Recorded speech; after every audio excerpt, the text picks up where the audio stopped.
Bom, o senhor viu a mensagem de ontem, né? Belíssima mensagem de ontem, onde Nossa Senhora, cadê ela? Está aqui. O chamado do Senhor transforma o coração e produz verdadeira conversão. Aceitai a vontade do Senhor para vossas vidas, mesmo que sejais, a exemplo de Paulo, perseguidos e rejeitados. O verdadeiro soldado do Senhor luta na certeza da vitória porque compreende a voz daquele que o chamou. Eu achei belíssima essa frase. Então, aproveite e comente aqui, que acho que o senhor aqui hoje vai dar uma ajuda boa para isso. É muito interessante quando a gente encontra nomes bíblicos, né, no conteúdo da mensagem, porque isso prova uma continuidade da fé, né, uma continuidade da doutrina. Nossa Senhora recordando, né, e aqui eu estou falando como uma fé pessoal, né, não estou aqui falando como representante da igreja, não, mas como amigo de Pedro, que eu conheço há mais de 15 anos, né, muito antes de pensar em ser padre, eu já vim aqui rezar. Quando Nossa Senhora fala nomes de pessoas da Sagrada Escritura, é sinal de que ela está nos dizendo e nos pedindo para não fugir desta linha doutrinária, podemos dizer assim, né? Onde ela diz assim, a exemplo de Pedro, a exemplo de Paulo, a exemplo de João, a exemplo de não sei quem. É como se ela dissesse assim, lembrem-se do que eles ensinaram. Verdadeira Lembrem doutrina, né? isso, lembrem-se daquilo que eles pregaram, daquilo que eles viveram e não fujam dessa barca, né? Quando ela diz assim, a exemplo de Paulo, perseguidos e rejeitados. Perseguidos por quem?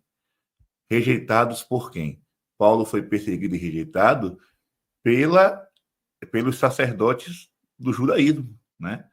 Ele era judeu, foi formado na escola de Gamaliel, mas a partir do momento em que ele se decide por Cristo, naquela época a igreja era vista como uma seita, né?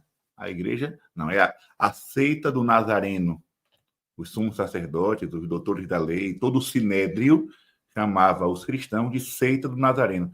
Então, quando Paulo se encontra com Jesus e passa a fazer parte dessa, entre aspas, seita dos nazarenos, então ele começa a ser perseguido e rejeitado por aqueles que antes eram seus amigos, né?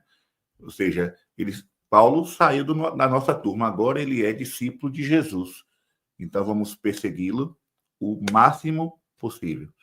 Mas Paulo não recua, pelo contrário, ele chega a fugir de uma cidade para outra. Teve um momento em que ele foge dentro de um balaio, né, para não ser morto.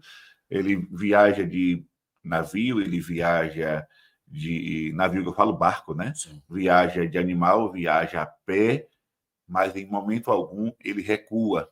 Então, quando Nossa Senhora diz assim, a exemplo de Paulo, é pedindo a gente também para não recuar.